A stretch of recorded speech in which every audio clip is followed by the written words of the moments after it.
আল্লাহ পাক রব্বুল আলামিন বলেন, ও দুনিয়ার মানুষ, ওই দিনটাকে ভয় করো যেই দিন তোমরা সব আল্লাহর সামনে যাইবা।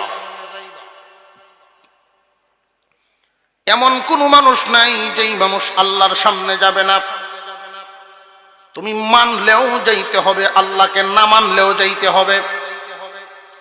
মুমিনও আল্লাহর সামনে যাবে, কাফিরও আল্লাহর সামনে যাবে। এমন কোন মানুষ নাই যেই মানুষ আল্লাহর সামনে যাবে না। আল্লাহ পাক রব্বুল আলামিন বর্ণনা করেন, ভয় করো ওই দিনটাকে যেই দিন আল্লাহর সামনে দাঁড়াইবা। শুধু দাঁড়াইলেই চলবে না বান্দা, এই পৃথিবীর জমিনে যে যে কর্ম করেছো, কর্মের ফল ওই দিন প্রদান করা হবে। যে যেমন কর্ম করেছো এমন বদলা দেওয়া হবে। বদলা দেওয়ার ক্ষেত্রে আমি আল্লাহ, বদলা দেওয়ার ক্ষেত্রে তোমার সাথে যে আচরণ করবো রে বান্দারে, জানিয়া রাখবা দুনিয়ার আচার বিচারের মতো না। আল্লাহ বলেন, ওয়াহুম লা ইউযলামুন, বদলা দেওয়ার ক্ষেত্রে আমি আল্লাহ কারোর উপরে কোনো জুলুম করব না। জুলুম করবেন না, যার যেমন কর্ম এমনই ফল। এই দুনিয়াতে অপরাধী যদি বিচারকের বাইক না বাজতা হয় বা ছোট ভাই হয়, আত্মীয় হয়, তাহলে বিচার হয় একরকম। যদি দূরের কোনো মানুষ হয়, বিচার হয় আরেক রকম। আল্লাহ বলেন, আমার ভূমিকা হবে অন্যরকম। আমার ভূমিকা অন্যরকম হবে। আমি কারোর কাছ থেকে সাক্ষী নিব না, সাক্ষী আমার নেওয়া লাগবে না। কেন? আল্লাহ বলেন, ওয়াকাফা বিল্লাহি শাহীদা, সাক্ষীর জন্য আল্লাহ নিজেই যথেষ্ট। আল্লাহ সবকিছু দেখেননি না, দেখেন না? এরপরেও দৌড়েন না, আমাদেরকে দৌড়েন না, সার দেন যে দেখি মান্দানি ঠিক হয়ে যায়। সুলতান মাহমুদ গজনবী রহমতুল্লাহি আলাইহি একজন প্রভাবশালী বাদশা ছিলেন। উনি প্রতিদিন রাত্রে প্রায় সময় ছদ্মবেশে ঘুরতেন মানুষের হালত দেখার জন্য, দেখি তারার কোন হালত, কে কি অবস্থায় আছে। একদিন ঘুরতে ঘুরতে ঘুরতে ঘুরতে চলে গেলেন একটা এলাকায়, অপরিচিত। আর উনি যেহেতু ছদ্মবেশে ঘুরেন, ওনারে তো চিনবেই না কেউ। গিয়া দেখেন একটা মুরের মধ্যে কয়েকজন যুবকের আওয়াজ শোনা যায়। উনি গিয়া জিজ্ঞাসা করলেন, এই তোমরা কারা? উনি তো একলা, আর তারা হইল 5-6 জন। তো তারা শক্তি তো একটু বেশি। আমরা জিগাও, আমরা কারা? তুমি কেডা? এখন সুলতান মাহমুদ গজনবী মনে মনে ভাবেন, আমি যদি আমার পরিচয় দেই তাহলে তারার পরিচয় লই থাকতাম না। তারার পরিচয় যদি লওয়া লাগে, নিজের পরিচয় গোপন রাখুন। উনি বলতেছেন যে আমি তোমাদের মতোই একজন। আর এরা যারা সব চুর, যুক্তি করে কেমনে চুরি করতো গিয়া। যেই উনি বলছেন আমি তোমাদের মতোই একজন, তাহলে আমাদের মতো যদিও দূরে কেন, কাছে আস, দলে বিরো আয়া। উনি আগাইছে। একসাথে বসার পরে তারা আলোচনা করতেছেন, আজকে আমরা এমন এক জায়গায় চুরিতে যাব যেন তেন চুর নেওয়া যেত না, গুণী চুর লাগবো। কার কি ক্ষমতা আছে এই ক্ষমতা প্রকাশ করতে থাকো। আমরা যে চুরির যাইমো সুলতান মাহমুদ গজনবীর বাড়িতে, বাসার বাড়ি চুরির যাইমো। সুলতান মাহমুদ গজনবী তো হাজির হয়ে গেল। মনে মনে কয় কি রে, তাই আমার বাড়ির যাইব চুরিত, যে বাপটা বুঝি আগে কি কয়। কার কি গুণ আছে বর্ণনা করো। একজনে কয় আমার গুণ হইল কানো, আমার ক্ষমতা কানো। কি ক্ষমতা? কোন কুকুর যদি কাউমাউ করে কি কয়, কুকুরে যে গেউ গেউ করে, কুকুরের বাসা বুঝি। আগে প্রায় বাড়িতেই কুকুর থাকতো, এই কুকুরের ভাষা আমি বুঝতে পারি সে কি কয়। কই যোগ্যতা তো কম না, তুমি তাকো, এটা কাজে লাগতে পারে। আরেক সুরে কয় আমার ক্ষমতা হইল হাতে। হাতে কি ক্ষমতা? যত দামি তালাই লাগাও, চাবি ছাড়াই আমি খুলতে পারি, আমি হাত লাগাইলে খুললে যায়। করি বাবা, বিরাট ক্ষমতা, তুই তাক। আরেক সুরে কয় আমার ক্ষমতা হইল নাকে। স্বর্ণ রূপা টাকা পয়সা কোন জায়গায় কোন জায়গার মাটির তলে থইছে কুপিয়া, আমি নাক টান দিলেই কইতাম পারি কোন জায়গার থইছে। করে বাবা তোরও দরকার, তুইও তাক। তিনটে হওয়া গেল। আরেকজনে কয় আমার ক্ষমতা হইল চোখে। তোমার কি ক্ষমতা চোখে পাওয়া? অমাবস্যা রজনীতেও যদি আমি কাউকে জীবনে একবার দেখি, মৃত্যুর আগে তার চেহারা বলি না। ঠিক আছে, এটাও কম না, তুমি তা হও। সুলতান মাহমুদ গজনবীর জিগায়, কিরে সুরা একলা একলা করতেছস, চুরি করবি, তোর কি ক্ষমতা আছে ক? এই বেটার তো কোনো ক্ষমতা নাই, উনি তো জানে না, কোনো কৌশলও জানে না, চুরি করছেনি জীবনে। আমার ক্ষমতা হইল দাড়িত।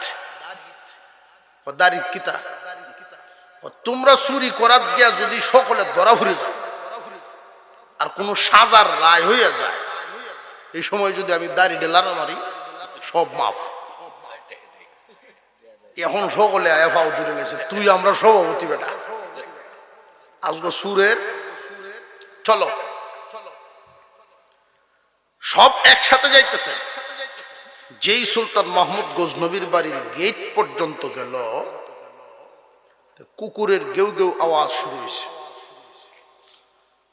এক সুরে কয় এই কানওয়ালা কই? কুকুরে কি কয় কৌছে? আমি তো কুকুরের আওয়াজ শুনতেছি, অর্থ বুঝতেছি, কিন্তু বিশ্বাস করতে পারতেছি না। কেন? কুকুরে কয় চিন্তার কোনো কারণ নাই, মালিক সাথেই আছে। মালিক বলে সাথে, এনে তো আমরা যা কয়টা আছি সব সুর। সুলতান মাহমুদ গজনবী যেদিকে যায় 20 জন 30 জন তার দেহরক্ষী থাকে, বাদশাহী পোশাক, এনু যা আছে তো সব সুর। তোর ভুল ব্যাখ্যা শুনে চুরি বন্ধ দেওয়া যেত না, তোর অর্থ তোর কাছে রাখ। গেইটও গিয়ে ঢুকি, গেইটে গেছেন তালা লাগানো। হাতওয়ালারে বলছে তুই হাত লাগা, যেই হাত লাগাইছে তালা খুলে গেছে। সুলতান মাহমুদ গজনবী দেখতেছেন চুপি চুপি, ওরে বাবা এত পাওয়ারফুল সুর আমার দেশও। সামনে গেলেন, যে ওই কোনার মধ্যে স্বর্ণ আছে, ওই কোনার মধ্যে টাকা আছে, রূপা আছে, সব তারা গাট্টি বেঁধে লইছে। কানওয়ালা তার ক্ষমতা প্রয়োগ করলো, হাতওয়ালা তার ক্ষমতা প্রয়োগ করলো, নাকওয়ালা তার ক্ষমতা প্রয়োগ করলো। চুরি শেষ। গাট্টি বান্ধিয়া যে সময় লইয়া যায়, নির্দিষ্ট একটা জায়গা গিয়ে তারা বইয়া বন্টন করব। যেই গিয়ে গাছের তলে বইছে বন্টন করব, দেখে সুর একটা কম, দাঁড়িয়ে হইলে সুর নাই। অসুবিধা নাই, সুর নাই অসুবিধা নাই, আমরা বন্টন তো বেশি করবো। যেই মাত্র গাট্টি খুললে বন্টন শুরু হইল, এমনি সেনাবাহিনী হাজির। সেনাবাহিনী তো হাজির হবেই, উনি তো জানে কোন জায়গায় চুরিত গিয়ে বইব, কেডা কেডা চুরি করছে। উনি তখন বাধা দেন নাই। কেন বাধা দেন নাই? যে এখন আমার বাধা দেওয়ার প্রয়োজন নাই, করো, তুমি যেখানেই যাও সেখান থেকে ধরে আনার ক্ষমতা আমার আছে।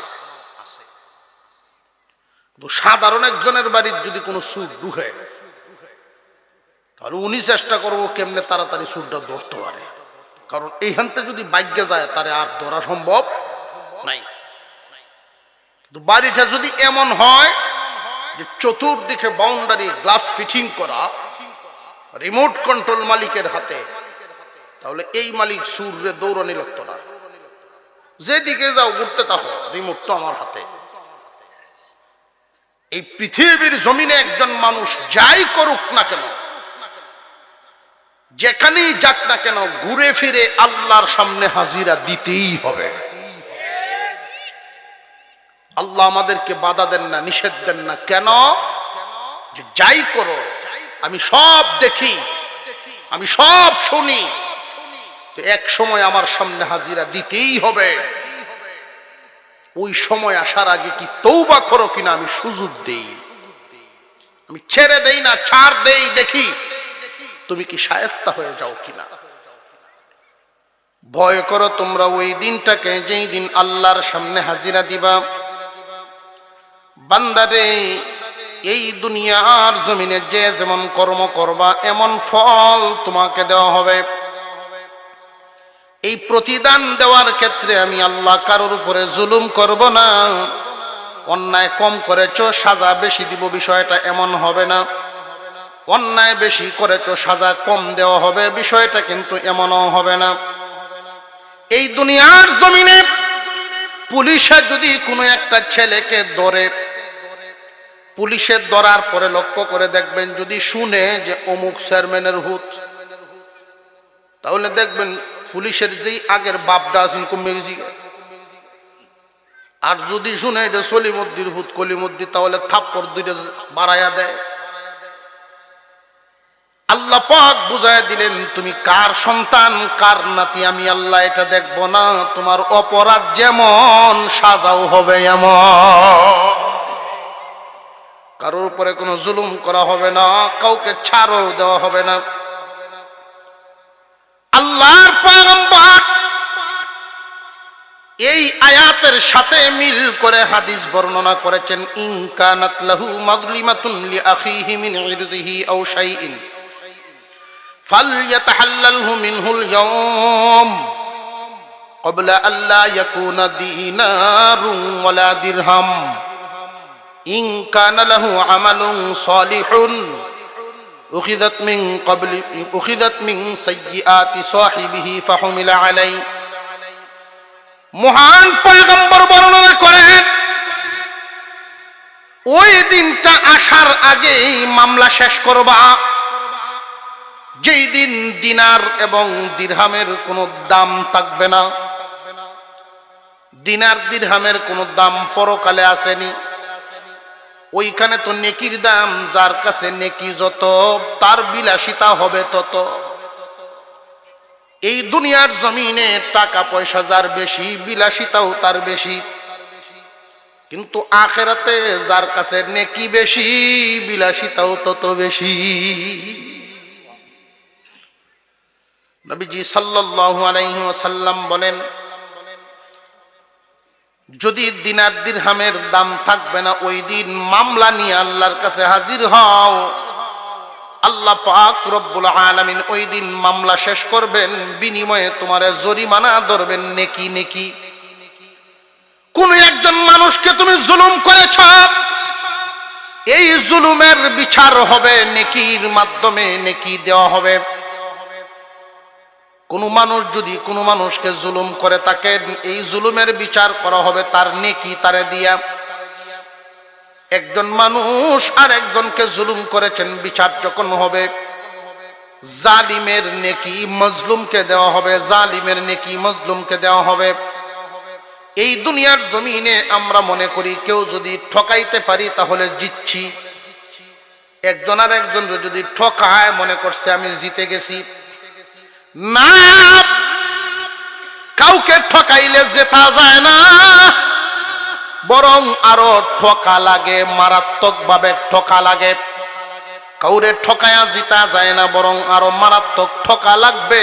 দুনিয়াতেও ঠকা, আখিরাতেও ঠকা। আখিরাতে কেমন ঠকবেন? বিশ্বনবী বলেন, জালেম এই দুনিয়ার জমিনে মানুষকে ঠকানোর কারণে একের পর এক মানুষকে নেকি দেওয়া হইতেই থাকবে, হইতেই থাকবে। পাহাড় পরিমাণ নেকি নিয়ে একদল মানুষ আল্লাহর সামনে যাবে, প্রভু গো জান্নাত দাও, পাহাড় পরিমাণ নেকি নিয়ে আইছি। হজের সওয়াব আছে আমল নামায়, যাকাতের সওয়াব আছে আমল নামায়, নামাজের সওয়াব, রোজার সওয়াব, দান খয়রাতের সওয়াব, বহু সওয়াব নিয়ে আসলাম, নেকি পাহাড় পরিমাণ, জান্নাত দিয়ে দাও। আল্লাহ বলবেন তোমার তো একটা বদ আমল আছে দুনিয়াতে, সব আমল ভালো কিন্তু একটা আমল আছে খারাপ, বান্দার হক ঠকাই থা, এটা আছে তোমার খারাপ অভ্যাস।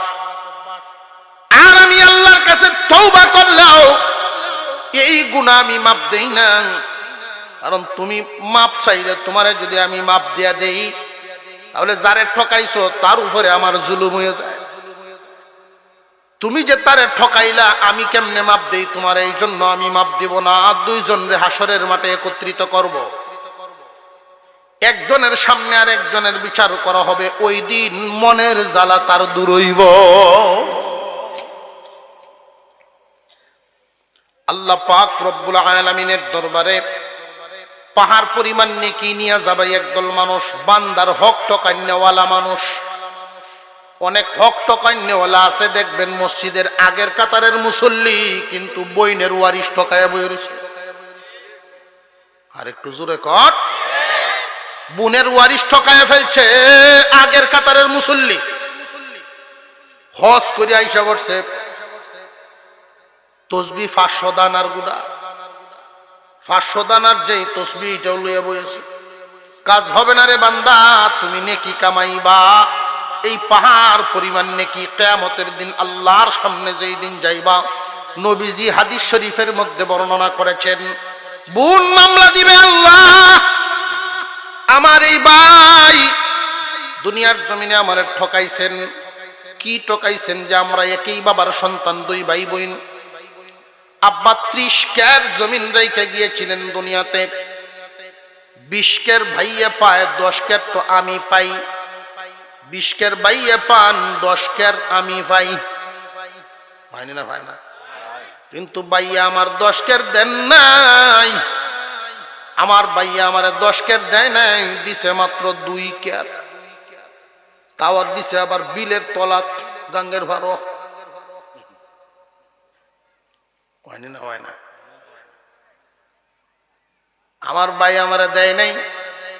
অনেক মানুষরে আমি নিজে জিজ্ঞাসা করে দেখছি, বাবা যে সম্পদ রেখে গেছেন বোনের ওয়ারিশ দিছেন নিকো, হুজুর এরা চায় না, এরা চায় না, এই জন্য দেই না। এরা চাইতো কেমনে? তাদের মনে তো ভয় তুমি বাইনি গুসা হয়ে যাও।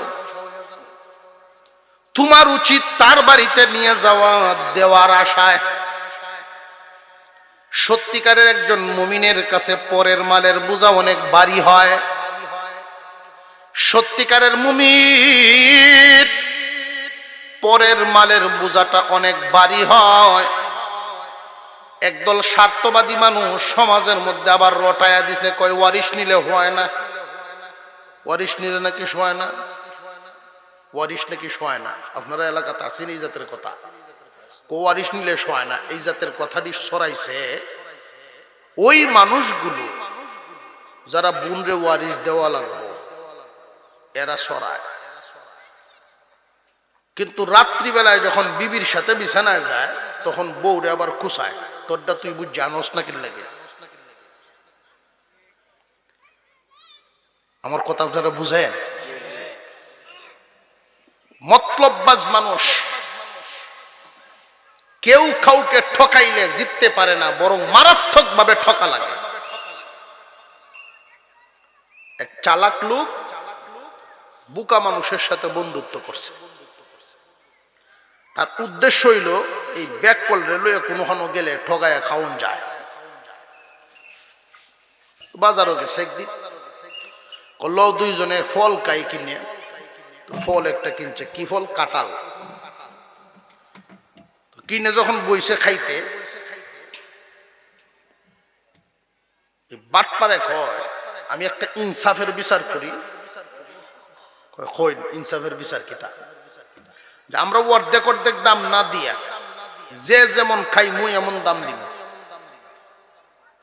কাঁঠালের কুশ খাইয়া বিসি সামনে রেখে দিবা, পরে আমরা হিসাব করবো যে জয়টা কুশ খাইলাম ওইটা গণ্য টাকা দিব।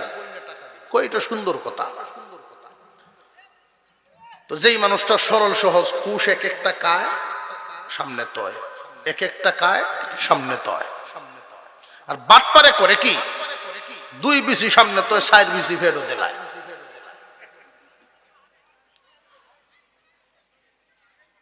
তখন কাঁঠাল খাওয়া শেষ, সরল সহজ মানুষ তার সামনে 25টে বিসি, 25টে কুশ উনি খাইছে। আর ওই বাটপাড়ার সামনে 10টা।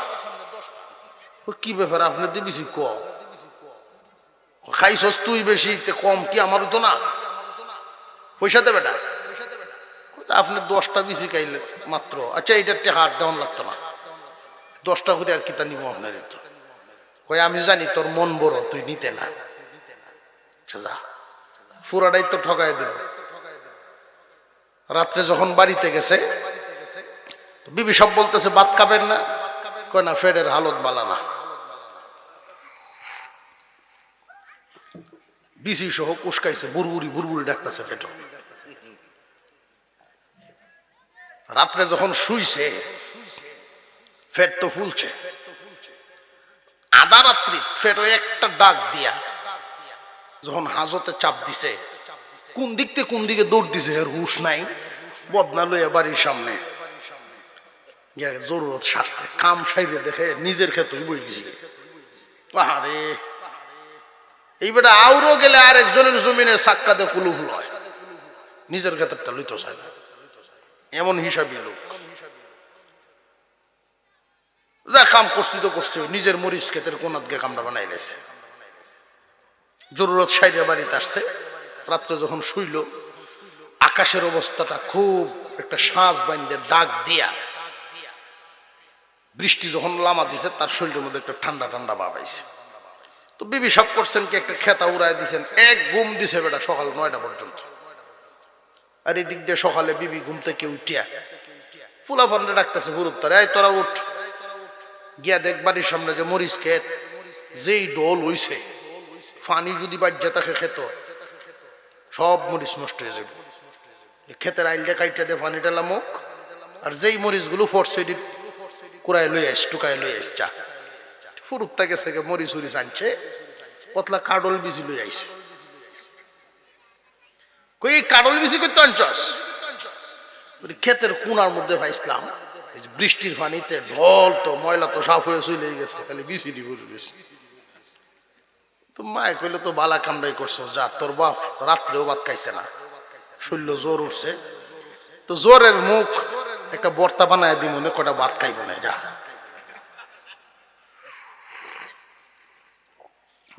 শুকনা মরিচ বাজিয়া সরিষার তেল দিয়া ঠিক মতো ভর্তা একটা করে দিছে বেটি। আর উনি ঘুম থেকে উঠছে, গরম ভাত আর কাঁঠাল বিচির ভর্তা খাওয়া দিছে, দিয়া কইতেছে আলহামদুলিল্লাহ আলহামদুলিল্লাহ, কি মজার খাওয়ান খাওয়াইলা। কাঁঠাল বিচি ভাইসলা কই, খায়া কয়, না খায়া যদি কইতো তেন বুজুর্গি হইতো, খায়া জিগাই কাঁঠাল বিচি ভাইসলা কই। বউয়া কয় তোমার কপালে দিছে। আমার কপালে কেমনে? কয় ফুলাবান গেছেন যে মরিচ আনতো, ক্ষেতের কোনাত গে পাইছে। কি সর্বনাশটা করছে রে, কি সর্বনাশটা করছে। ওই দিন এই লোকে বলছিল, দুনিয়াতে কেউ কাউরে ঠকাইলে ঠকানো যায় না, নিজে আরো ঠকে। বড় ভাই ছোট ভাইরে সরল সহজ পায়া বাপের জমা জমি ভাগ করত, যেই জমিন সড়কের সাইডে দেয়া ডুবা ডাবা, যেটা দাম হয় না, এই জাতের নিম্নমানের জমিন দিয়ে ছোটটারে দিছে। আর বড় ভাই একটু মাতাব্বর টাইপের, যেটার মধ্যে দান বেশি হয়, সেই জমিন দিলিছে। কালক্রম ঘুরিয়া 10 বছর পরে দেখা যায় রাস্তার সাইডে দিয়ে ছোট ভাইরে যেই জমিন দিছেন, এটির এক একটা কেয়ার হয়েছে 50 লাখ। আর বড় ভাই যে সরস জমিন নিছেন, যেই দান সেই দান খেতে রয়েছে। এমন হয়নি না, হয় না? বান্দায় তুমি বান্দারে ঠকাইবা, আল্লাহ যদি জিতায় তুমি ঠকায় করবাটা কি? তকদিরের প্রতি যদি আমাদের বিশ্বাস থাকে বলে বোনের ওয়ারিশ কেউ ঠকাইতে পারে না। তকদির তারে সেটা দিছে, আমি কেন তারটা নিব? বোন রে না জিগায়া কোন মানুষ যদি বাবার ইন্তেকালের পরে বাবার রেখে যাওয়া সম্পদটা বোনকে না জিগায় যদি পুরা জমিনটা খাওয়া শুরু করে, হারাম। মাকরু না হারাম? হারাম। হাওরে ডাকাতি আর এটার মধ্যে বেশ কম নাই। আরেকজনের হক তুমি খাইতেছ, সন্তানাদিরে খাওয়াইতেছ, এই সন্তান মানুষ হইতো কেমনে খাওয়াইতেছ তুমি বেহালাল। এই সন্তান আচরণ ভালো করবে কেমনে খাওয়াচ্ছ তুমি বেহালাল। বেহালাল খানা খাওয়াইলে হারাম রক্ত মাংস তৈরি হয়, আর হারাম রক্ত মাংস তৈরি হইলে হালাল ব্যবহার করতে পারে না। এই জন্যই সন্তানে আজকাল মা বাপরে পরে অত্যাচার করে, বিভিন্ন ধরনের আচরণ খারাপ করে। গোড়ালিতে খুঁজে দেখবেন গন্ডগোল জায়গা মতো। সাবধান হয়ে যাই আমরা। হাসরের মাঠে আল্লাহর সামনে জবাব দিতে হবে। তোমার তকদিরে যদি হালাল ভাবে থাকে, আমি বান্দা, আল্লাহ মালিক, আমি গোলাম, মাওলা মালিক। আমার কাজ হলো হারাম থেকে বেঁচে থাকা। আমার কাজ হারাম থেকে বেঁচে থাকা। আল্লাহর কাজ হালাল খাওয়ায়া আমাকে বাঁচায়া রাখা। আল্লাহ যদি চান আমাকে মেরে ফেলবেন, এই দুনিয়ার খানা খাওয়াবেন না, মরে যাই না, জান্নাতের মেহমান খানার খানা খাওয়াবেন। আল্লাহ পাক রব্বুল আলামিন যার তকদিরে যেটা দিছেন ওইটা সে পাবে। মিশকাত শরীফের এক হাদিসের মধ্যে নবীজি বলেন, কারোর তকদিরে যদি 1 কোটি টাকা বাজেট থাকে, হালাল পথে থাকার কারণে 50 লাখ কামাইতে পারছে, বাকি 50 লাখ কোনো না কোনো মাধ্যমে আল্লাহ হালাল ভাবে তার সামনে হাজির করে দিবে। তকদির লেখছেন যিনি, পূরণ করবেন তিনি। পক্ষান্তরে তকদিরে আছে 1 কোটি বুক করবে, সে হারাম, সুদ, ঘুষ, মানুষের হক টকানি, এই সমস্ত কর্ম করিয়া 20 কোটির মালিক হইছে। নবীজি কসম খেয়ে বলেন 1 কোটির উপরে 1 পয়সাও বুক করতে পারবে না। কিন্তু সাজা তার পুরাপুরি বুক করতে হবে। এই দুনিয়াতে কি এমন কোন মানুষ এত বুকা আছে কেউ, যে ইনকাম করলা তুমি অন্যায় পথে, এটা ভোগ করবো অন্যরা, সাজা ভুগবা তুমি? কি দরকার? আল্লাহ যদি তকদিরে রাখেন, শুধু কাটাটা ঠিক রাখা আপনার দায়িত্ব, নীতি ঠিক রাখা আপনার দায়িত্ব, আর বাজেট পূরণ করা আল্লাহর দায়িত্ব। এই বিশ্বাসটুকু যদি থাকে তাহলে নীতি সঠিক রাখার চেষ্টা করব ইনশাআল্লাহ। মুসলমান ইমানদার ভাইরা আমার, খানায়ে কাবার পাশেই ছিল একটা বাড়ি। একজন গরিব মানুষ বসবাস করতেন, যুবক। এই যুবক ছোটবেলায় মা বাবা উভয়কেই হারায় ফেলছেন, মাও নাই বাবাও নাই। এলাকার মানুষ সহযোগিতা করেছেন, মায়া মহব্বত করতেন তাকে। মাদ্রাসায় ভর্তি হয়েছেন, কুরআনুল কারীমের হাফিজ হয়ে গেল।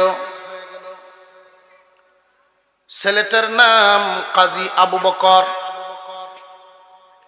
গরিব মানুষ, অন্যের জায়গায় একটু ঘর বানানোর জন্য সুযোগ দেওয়া হয়েছে, এখানে একটা ঘর বানাইছে। ওই ঘরের মধ্যে থাকে, নিজে কাজকর্ম করিয়া খানা জোগায়, পরের বাড়িতে পরের বাগানে কাজকর্ম করে। কাজ করলে খাবার আছে, কাজ নাই তো খাবারও নাই, এত গরিব। কিন্তু নীতিগতর দিক থেকে যুবক অনেক ধনী, অনেক ধনী। যেই নীতি আদর্শ অন্যান্য সবার কাছে পাওয়া যায় না, এমন নীতিবান যুবক সে। পরের জমিতে কাজ করলে অনেক মানুষ নীতিহারা হয়েও কাজ করে, আমরা লক্ষ্য করি। মাটি কাটে অনেক মানুষ দেখছি সাক্ষী রাখে, মাটির মাফের জন্য সাক্ষী রাখেনি, উষা জায়গা দিককে সাক্ষী রাখে। এটি বাটপা আছে না? খালি মন্ত্রীরা গাইল ভরে তো লাভ নাই, হেরা যেমন সুর, নিচের দলেও তো সুর আছে। যদি রুজে কামলা নে তাহলে রোয়া যেমনে লাগায়, সুখে দিলে ফাতলা ফাতলা মারে। গন্ডগোল এখানে তো আছে। এত নীতিবান কাজী আবু বকর, নীতিবান। হাকিম লুকমান বলতেন, তুমি যদি পরের কাজটারে নিজের মনে করিয়া করো, পরের কাজটারে নিজের মনে করে যদি করো, সর্বোচ্চ 12 বছর পরের কাজ করন লাগবো। এরপরে আল্লাহ তোমারে মালিক বানাইব, তোমার গরো মানুষে আয়া কাম করব। আর যদি এই নীতি আনতে না পারো, সারা জীবন ভর শুধু পরের কামি করবা, কাপড় শুকাইতো না।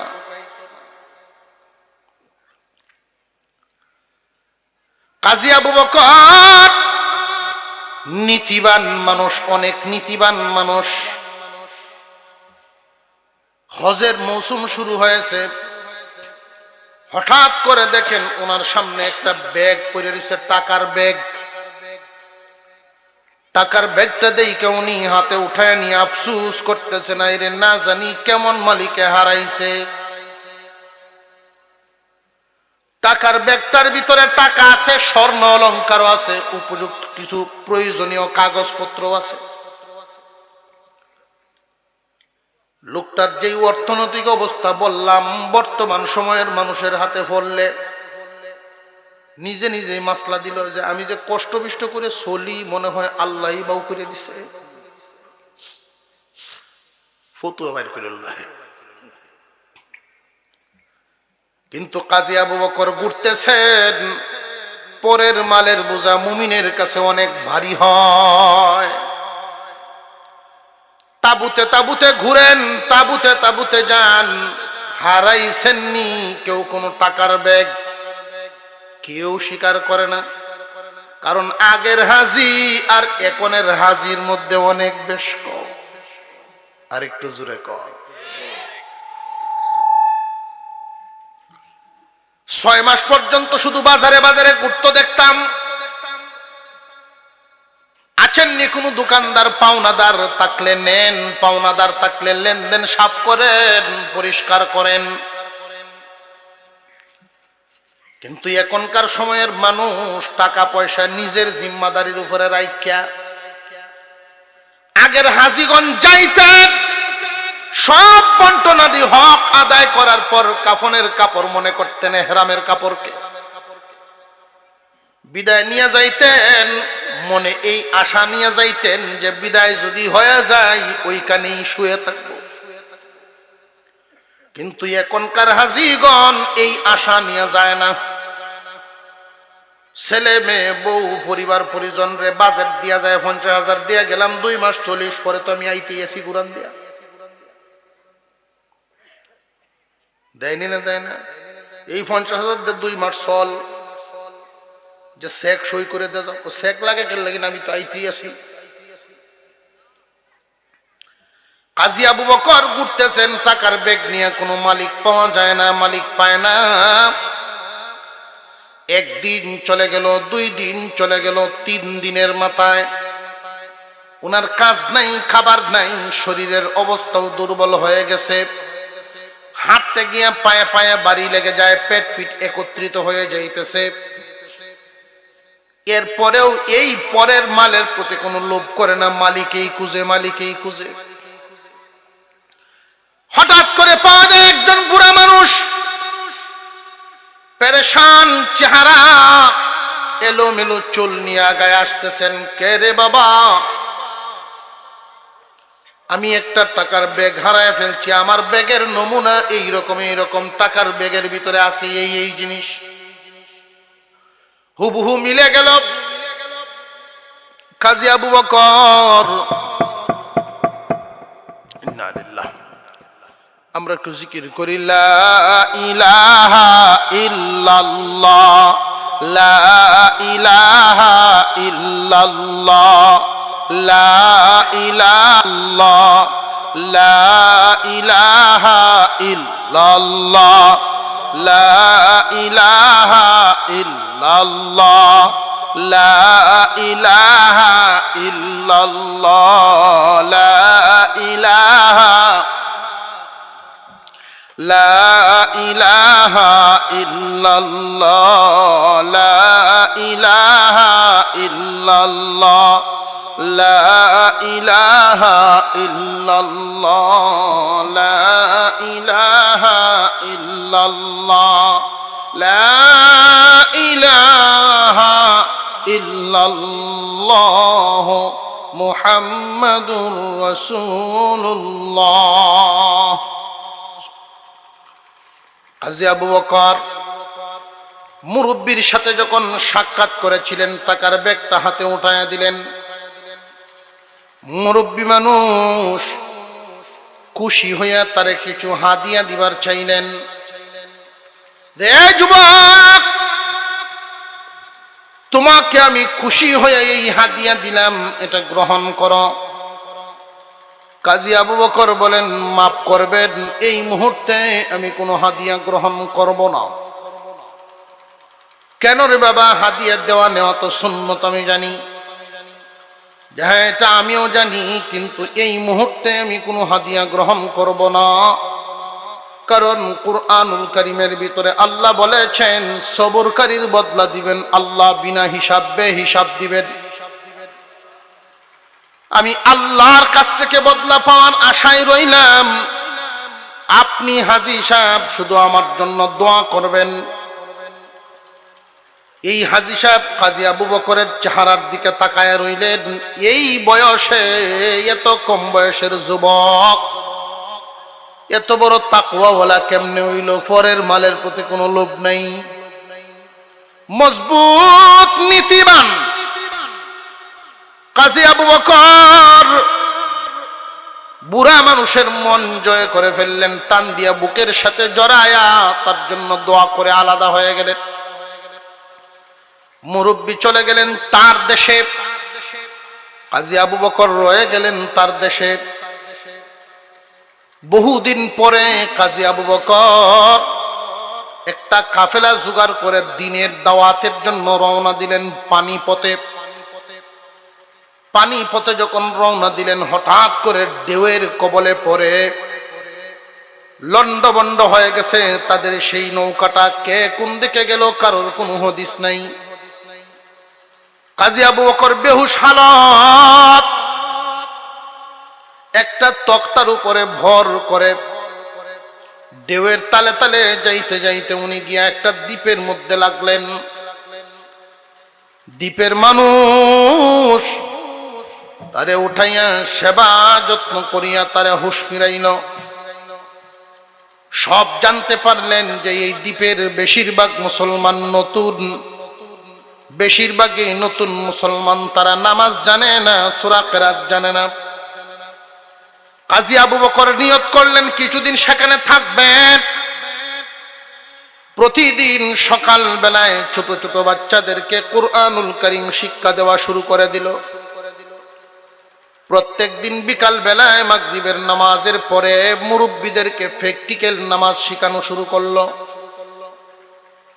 এইভাবে যাইতে যাইতে 3 থেকে 4 মাস যখন চলে গেল, এলাকার মুরব্বীরা একজন আর একজনকে বলে, দেখছো নি, একজন যুবকের মেহনতের বদলায় আমাদের দ্বীপের রং পাল্টে যাচ্ছে, আমাদের দ্বীপের রঙই পাল্টে যাচ্ছে।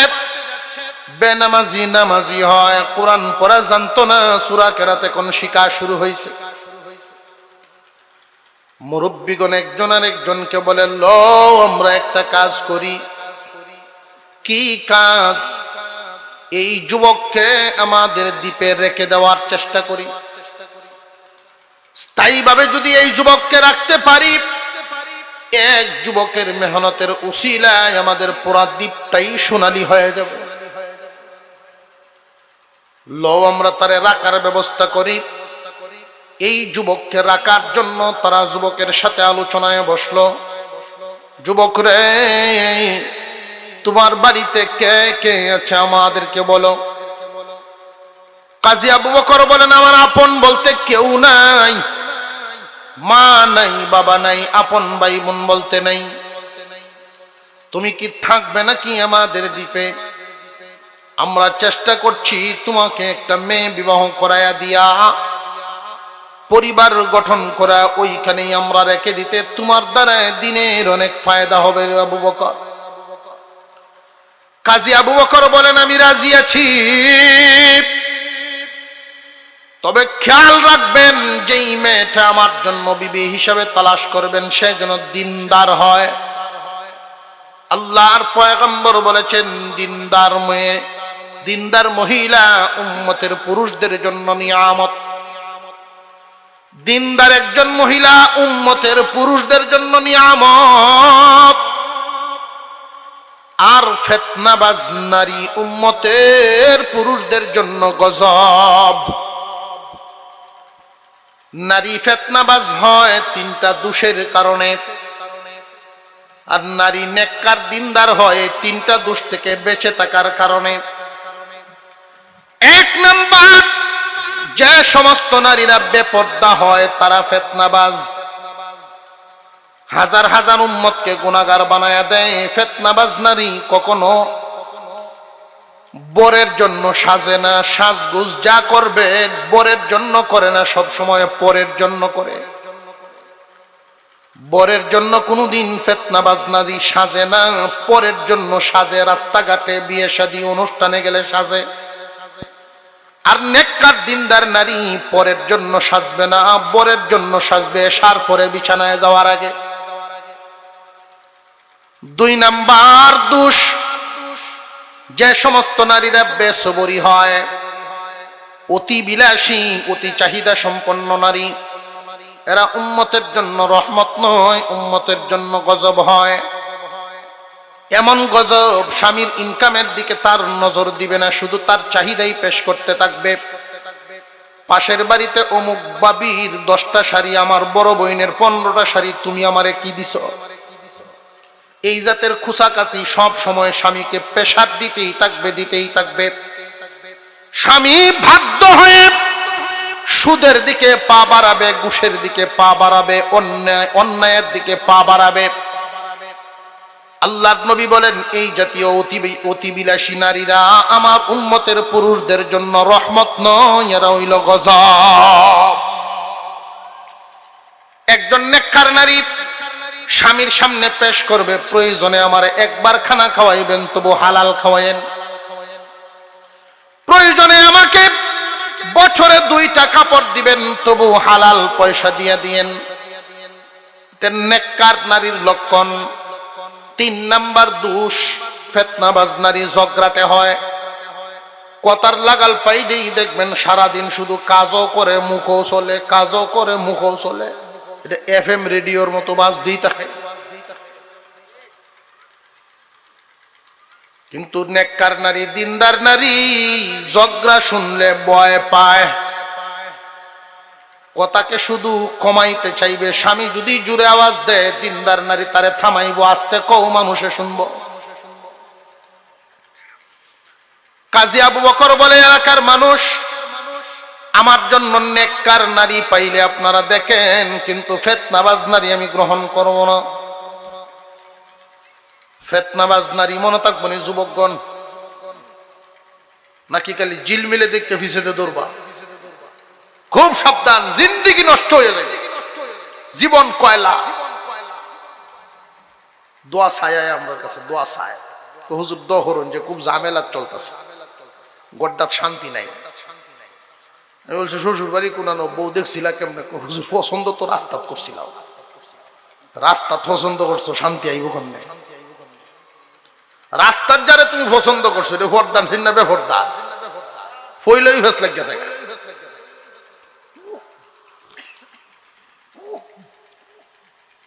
শেখুল হাদিস সাহেব রহমতুল্লাহি আলাইহি আল্লামা মামুনুল হক সাহেব হুজুরের আব্বা শেখুল হাদিস সাহেব বুখারীর দর্শে দৌরার ক্লাসে ছাত্রদেরকে উদ্দেশ্য করে বলেন, এই বেটাই বলতেছিলাম কাজী আবু বকরের জন্য বউ দেখা হচ্ছে। মেয়ে একটা পাওয়া গেছে দ্বীপের মধ্যে, বিয়ে শাদীর যোগ্য হয়ে গেছে মেয়ে আগেই।